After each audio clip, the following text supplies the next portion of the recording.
台南地区因为7、8月份受到丹纳斯风灾甲着好大雨的影响，虽然灾害真歹完全来避免，但会用透过专业的训练甲着跨域合作，有效来降低损害。台南市南区区公所伫7月份举办防灾士的训练，唔定里长、里干事，还有邻里的职工，共同完成防灾士的训练。其中全区37位的里长拢完成。上午由着民政局长江林煌亲自来受证。这一次在民政局的补助之下，在7月26跟27号2天办理了一场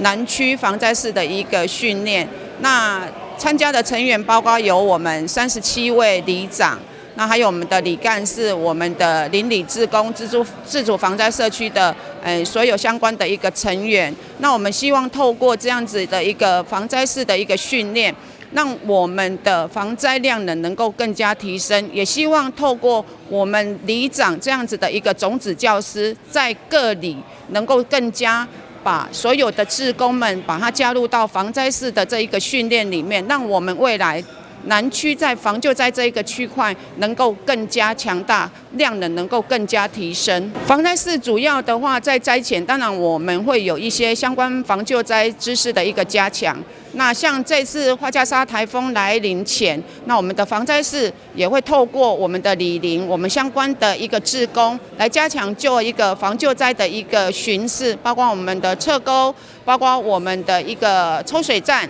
还有我们的路面哪边有需要加强去做一个避免日后的一个积淹水状况，都是防灾士相关的一个未来工作。伫区长、局长甲伫灾害防救办公室的参与等人的见证下，区公所嘛特别定做防灾士的专业的外套，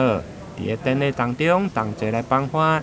并且肯定里长伫完成防灾士的训练以后，会用发挥社区防救灾体系专业角度。